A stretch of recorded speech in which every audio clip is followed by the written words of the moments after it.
we're just walking along, and I see this pile, which is very suspicious looking. It's obviously somebody has piled up something, and then I noticed, you see that piece of hair? There's a dead something that someone has buried under there.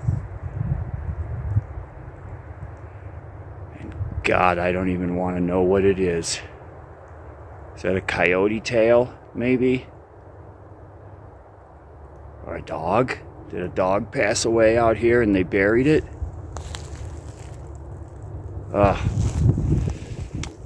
Moving on. As long as nothing moves. Yeah, I put you on timeout over here, buddy. I don't want you getting near that.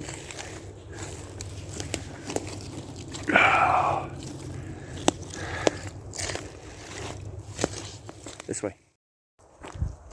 Just been out walking this morning and got a little jumbled up as far as where we are. You know, I don't know this area.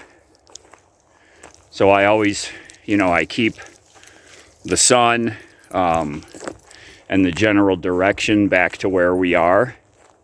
And we just did a lot of crisscrossing and looping around and exploring. And finally I said, okay, let's go. We were going cross country. Like right now we found a trail. So we're on this trail, but we were way out in the middle of the trees. And I finally said, okay, hold on. And I had to pull out my phone and see where we were in relation to the road. And as soon as I did that, I'm like, okay, I pretty much knew we were off this side of the road. We're a little farther away than I thought, but we're not lost. And we're probably 1 mile from the truck right now. So we're not super far away. Ooh, interesting. Along these trails, you come across camps every so often. Fire ring, a clearing that's obviously been used for camp. And, these are far off the beaten path. Hold on. But these camps are traditionally where you find the odd stuff, because these are way out there. And there's an oddity right there. It's a mattress. Come here, Left. Right here. Shorten you up. Yeah, it's a mattress. It's like a child size. So either somebody was out here dumping their garbage, or somebody had that in their RV or whatever and left it behind. And then what is this?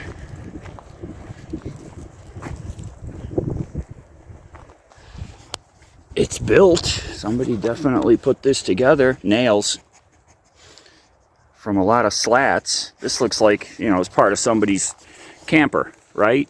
I think that's a step that you step on. Yeah, so you find some weird stuff out here, out in these obscure campsites. Interesting stuff. I love trying to figure out the story behind why the thing is there. It's fun. I always hope it's not like a bad story, that the reason there's something left behind. I hope it's, an innocent, or somebody just forgot something, or they just left trash. I hope it's not like, there was an emergency or something. Why you want to go back that way? Are we following the nose? Huh? Better be good. Just did a 180 and pulled us back this direction. All right, Lefty, let's go find the road. I know the general direction.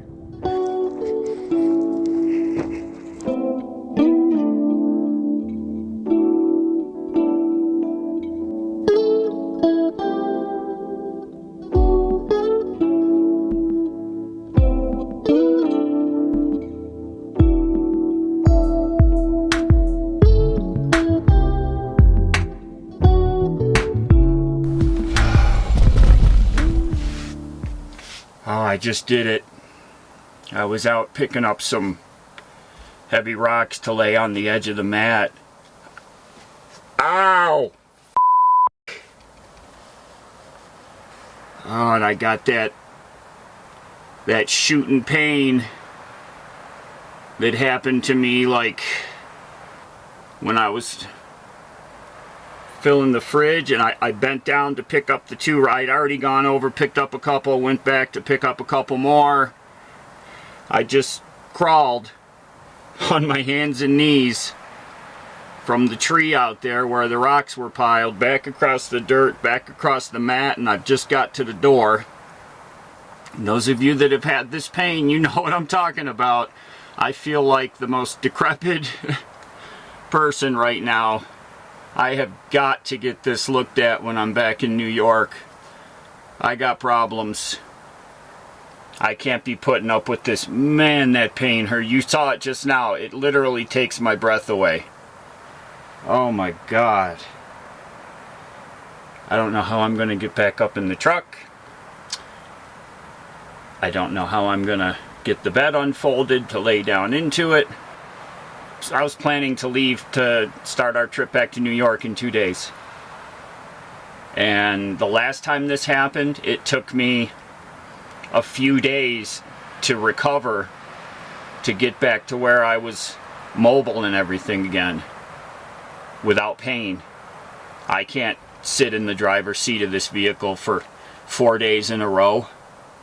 I am not a complainer, but man, this hurts. Oh my goodness.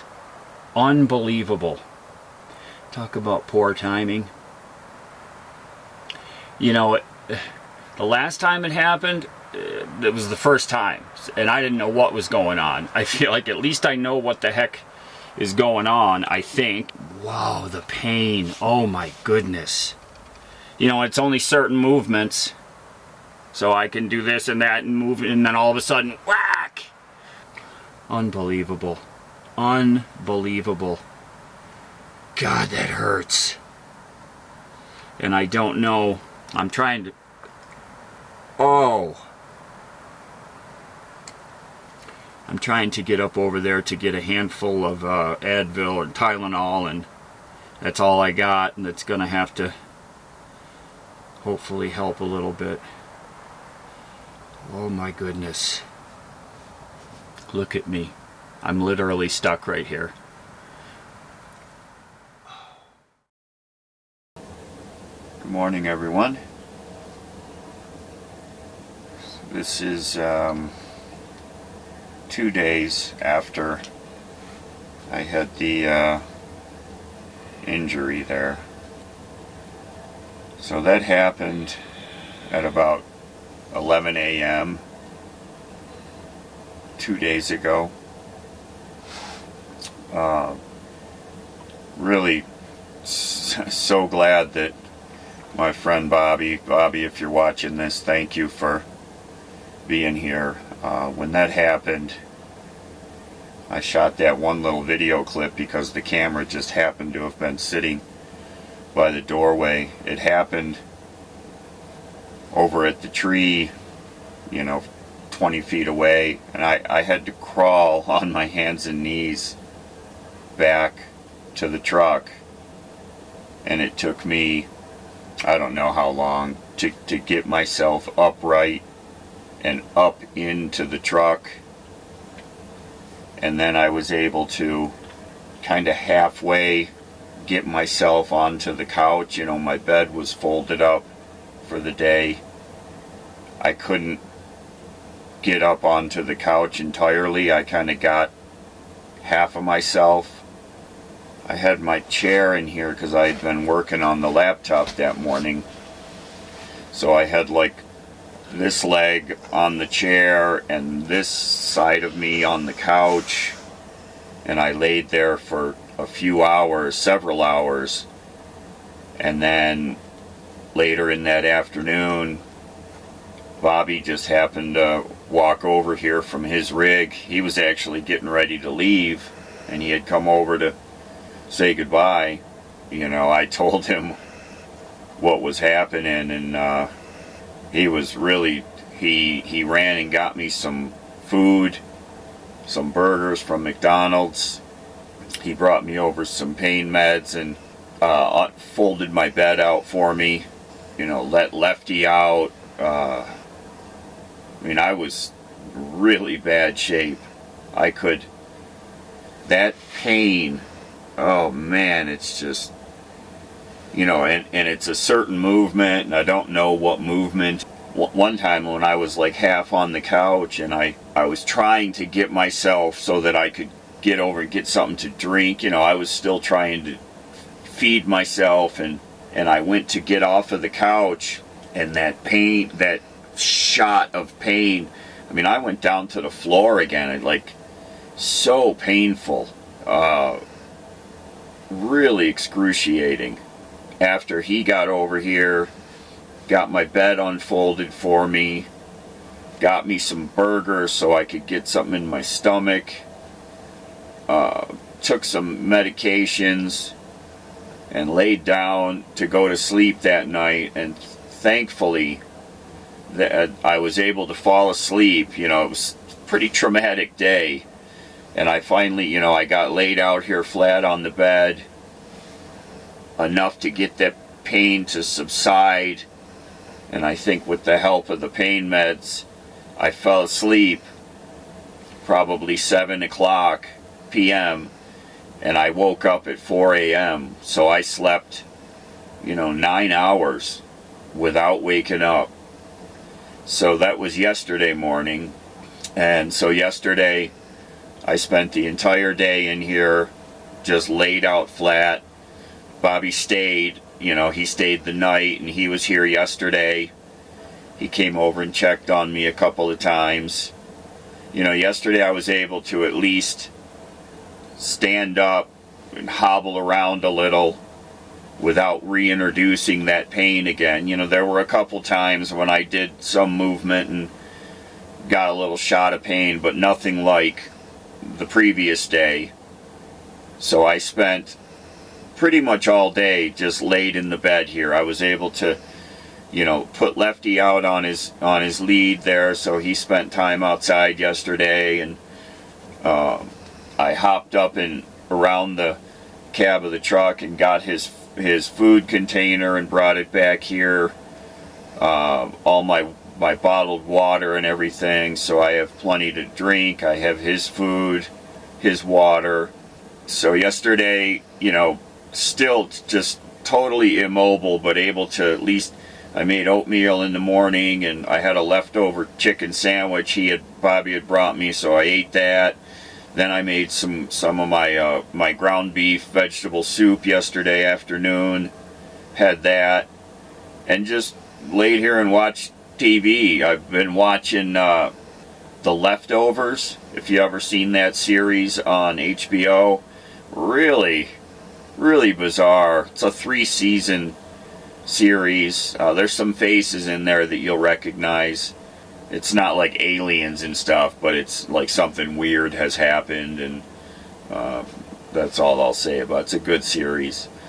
Keeping myself hydrated and getting as much food in me as I can. Alright. Poor guy taking care of me. He knows, because when I've got, you know, when I've got the face and he hears the moaning and stuff, he's been really, like, kind of by my side and very docile with his ears back and cutting me some slack right now and just lounging with me. Hi everyone, good morning. This is day 3. Now this happened on Tuesday. Today's Friday. So spent the day laid out again yesterday. Haven't folded the bed up since Bobby unfolded it for me on Tuesday when this happened. It's been really rough on Lefty. Yesterday he spent pretty much the entire day outside, you know, on his leash. And I was peeking at him out the windows and such, and he'd go over there and lay, and then he'd go over there and lay, and he just really put himself in low gear. Didn't eat his breakfast, didn't eat his, snack treats that I always give him.